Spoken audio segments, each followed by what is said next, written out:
अस्सलाम वालेकुम व्यूवर्स, कैसे हैं आप सब? Hope you all are doing well. Welcome to my channel pros wide. Viewers, आज की इस वीडियो में हम डिस्कस करने जा रहे हैं विलियम ब्लेक की एक poem the chimney sweeper 2।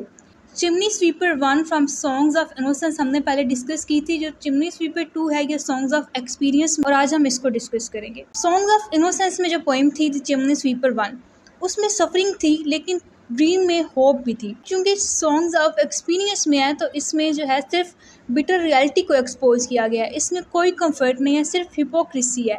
Church को, स्टेट को और पेरेंट्स को जो है वो क्रिटिसाइज़ किया गया, अटैक किया गया इन पे, इन इंस्टीट्यूशंस पे अटैक किया गया कि ये जो चर्च, स्टेट और पेरेंट्स हैं ये प्रिटेंड करते हैं कि ये मॉरल हैं और रिलीजियस हैं, जबकि ये चिल्ड्रन को एक्सप्लॉइट कर रहे होते हैं। सेम वही बात कि चिल्ड्रन को सेल कर दिया जाता था कि वो लोगों की चिमनी साफ़ करें।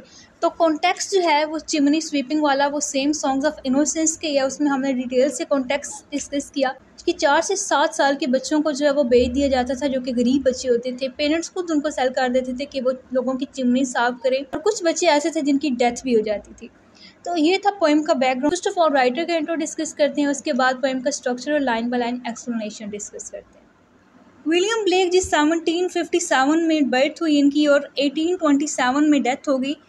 ही is English poet, painter, engraver of the romantic age. Romantic age में इनको इंक्लूड किया जाता है। Known for illustrated poetry collection like songs of innocence and songs of experience. Songs of innocence जो है वो 1789 की कलेक्शन है, और सॉन्ग्स ऑफ एक्सपीरियंस जो है वो 1794 की कलेक्शन है।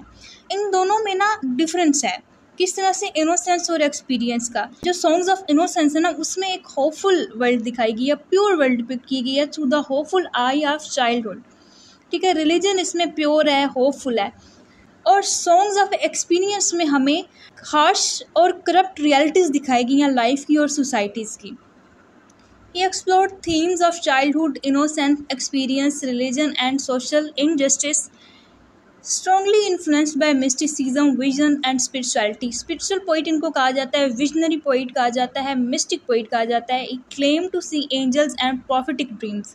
ठीक है, ये visionary poet थे, इनको काफ़ी ज़्यादा visions आती थी। जैसे कि at the age of 9 इनको एक vision आई कि ट्री पे जो है ना वो angels बैठे हुए हैं, और एक बार इन्हें ऐसे लगा कि जैसे विंडो के बाहर जो है वो जीसस क्राइस्ट है।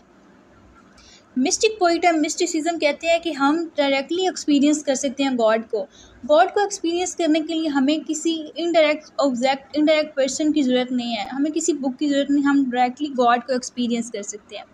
ही was a critic of oppression, materialism and organize religion, yet deeply spiritual, celebrated for uniting poetry, symbolism and art into unique visionary style।